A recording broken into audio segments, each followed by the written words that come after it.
Well, good evening, everyone. Thank you so much for joining us tonight. We are the UGA Tuba Euphonium Ensemble and Friends. And I'm Matt Shipes. I teach Tuba and Euphonium here at UGA. That piece you just heard was Festive Overture by Dmitri Shostakovich, a staple in the orchestral repertoire and also in the band repertoire. And when I was looking for an arrangement of that piece, I found several recordings by this particular arranger, Jonathan Oliver. And the piece isn't available to purchase, so I reached out to him, and he was kind enough to just give us a copy as long as we perform it and send him a recording. So thank you, John, for this great arrangement of this piece. I also want to thank our guests, our percussion students, David McPherson, Angelica Wright, and Jack Sweeney for joining us. It really helps make these pieces special, so thank you to them. Yeah. The next piece on tonight's program is not what's listed. We had to cut a piece for the sake of time, but we're moving to a quartet by Kenyon Wilson. These next two pieces will feature a smaller subset of this ensemble. We have this dectet, I think, if my math is correct. Yeah, I think it's right. And then later an octet. But Anyway, this piece, Quartet Number 2, is by Kenyon Wilson. He's a professor at the University of Tennessee in Chattanooga and is also an often performed composer. He's written several chamber works for Tuba Euphonium Quartet, Ensemble, and other groups, varieties of ensembles. And this piece was commissioned by the Tennessee Tech Tuba Ensemble in 2013, a few years after his first quartet was published. It follows a fast, slow, fast pattern in the movements, and there's a lot of multimeter activity. So I enjoy listening to this piece and playing it in the past, but I think it also has served well as a teaching tool. We've all gotten more familiar with multimeter, and sometimes you'll see that what I'm doing doesn't really help half the ensemble, if it ever helps anyone on stage. But sometimes what I'm conducting is only for half the people, and the other half of the ensemble is in a different meter, so there's some polymeter elements, especially in the first movement. But anyway, here's Quartet Number 2 by Kenyon Wilson.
All right, the next piece on tonight's program is Prelude and Dance by Gregory Fritz.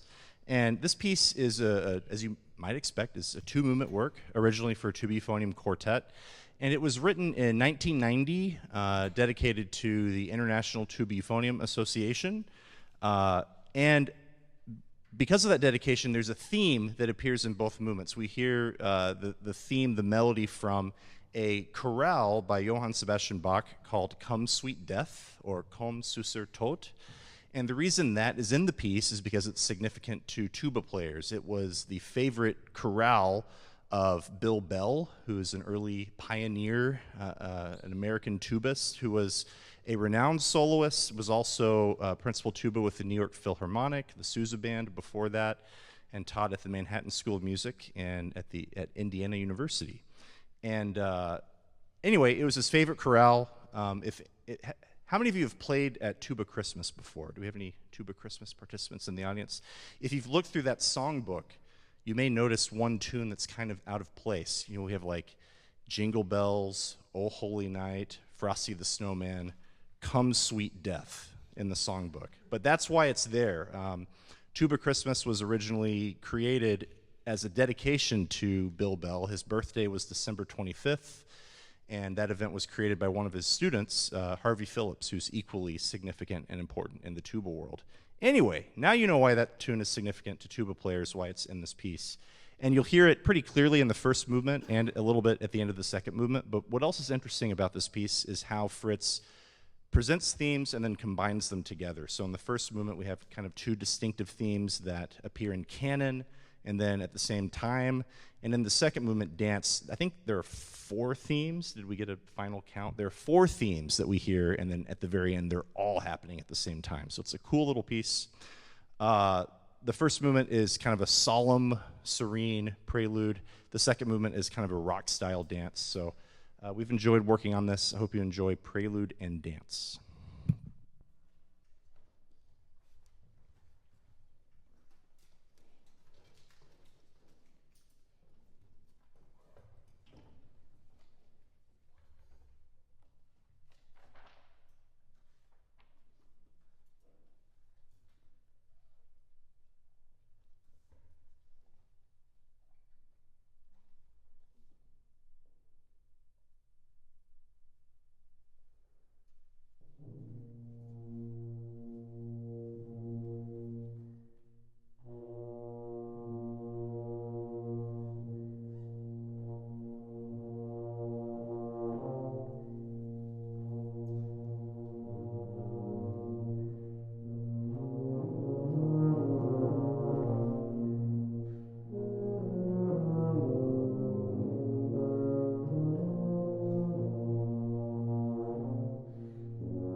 All right, well, our next piece is a traditional spiritual entitled Down in the River that is arranged by David Gluck.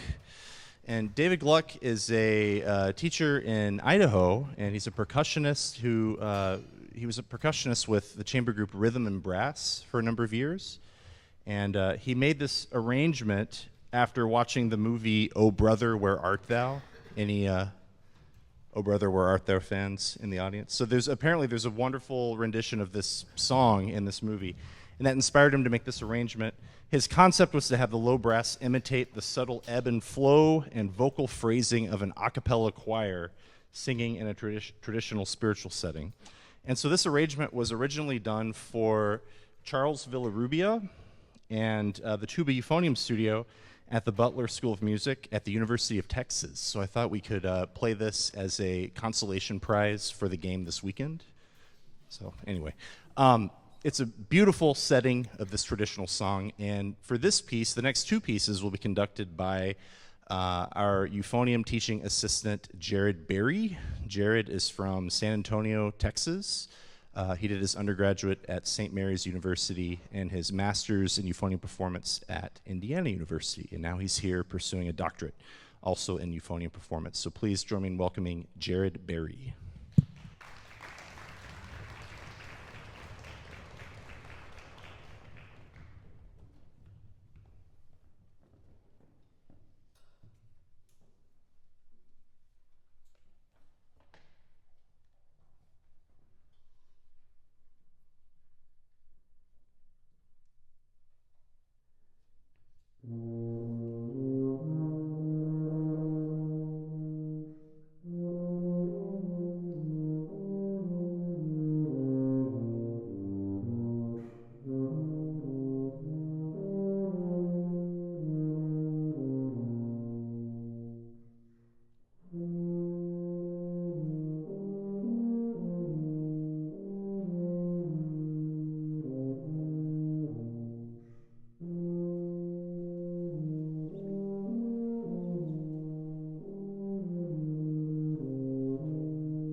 Hello? Hello? Ah. Well, thank you everyone for coming, and thank you Dr. Shipes for giving me this opportunity to conduct such a great ensemble. So the next piece is Planet X. It was dedicated to Dr. Joseph Skillen in celebration of 20 years at Louisiana State University. And I first heard this piece in Spain, in Valencia, this summer from the Florida State University Tuba Euphonium Ensemble playing there at the International Tuba Euphonium Conference. And it's just a really fun piece. It's got a lot of different sections and interesting things that are going to happen. I'd never heard of the idea of Planet X until, seeing this piece. But so it's a theoretical planet past Neptune. It was before they discovered Pluto, right? But so imagine you're on like a journey to this, theoretical planet and what it would look like and what it might be like. All right, hope you enjoy.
thank you again to Jared and our percussion friends. Yeah, thank you so much.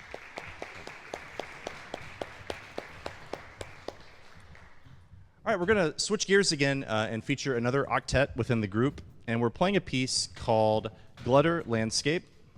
Yeah, that's right. This is a piece by Peter Smalley, originally for Tuba Euphonium Quartet, but I find it works well when we double the parts like this into an octet. And this piece, each movement shows a different, talks about a different kind of rock formation in some of the mountains near Snowdonia in North Wales. So I'm going to attempt to say a few different words in Welsh, so please bear with me. But in general, the two mountains that each of these movements are about are Glutter Fawr and Glutter Fach, which means big heap of stones and small heap of stones. So very, very specific names. And I'll just go through each movement. We're only playing movements 1, 2, and 4. So movement 1, Tool D translates to black hole.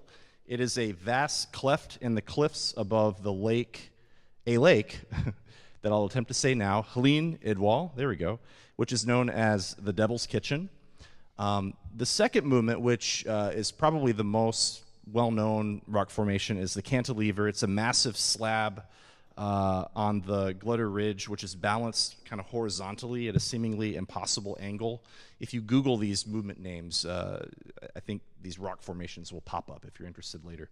And finally, and so it's leaning at an impossible angle, and you can kind of hear that in the music. There's kind of this unbalanced teetering to the themes in that movement.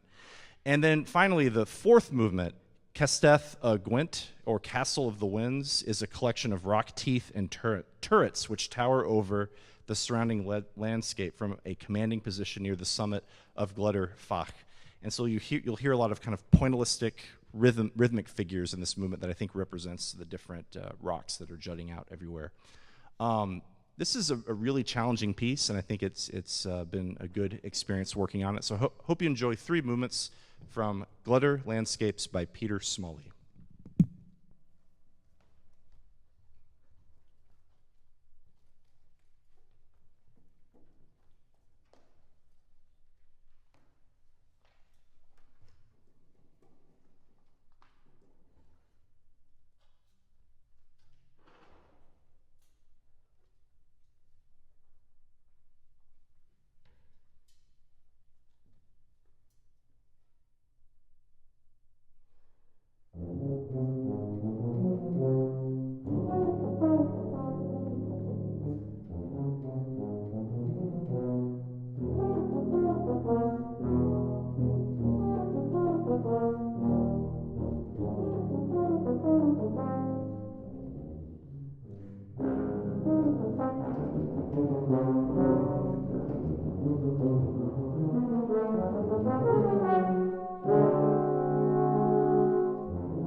Thank you all again so much for joining us tonight and choosing to spend your early evening hearing some tuba and euphonium music.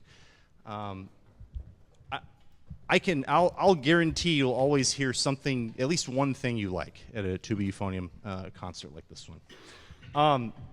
Before we play our last piece, this being a concert near the end of the semester, as it is every semester, it's time to say goodbye to some of our students in the ensemble. So for two people on stage, two people, this is their last official concert with this ensemble. They are both going on to bigger and better things, student teaching in the spring. They're both music education majors, so they've reached that final semester before graduation and going out and either pursuing more degrees or going into the professional world. So please join me in recognizing Moses Bannister and Stephen Lubitz. Yeah.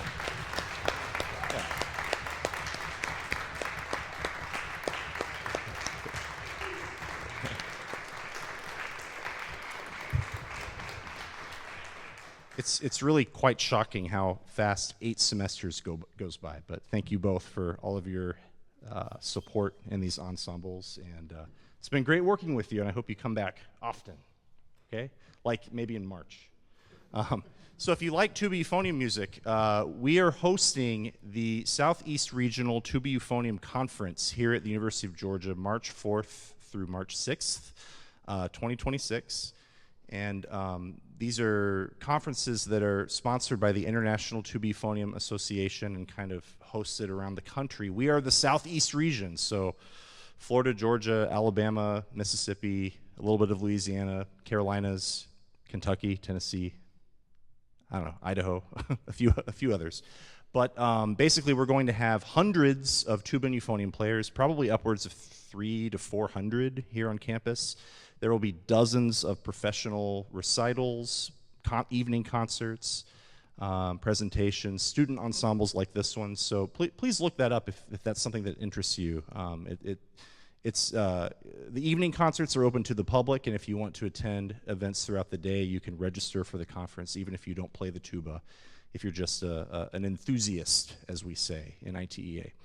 All right, so the last piece on our program is kind of a fanfare-esque piece. It's called Talisman by John Stevens.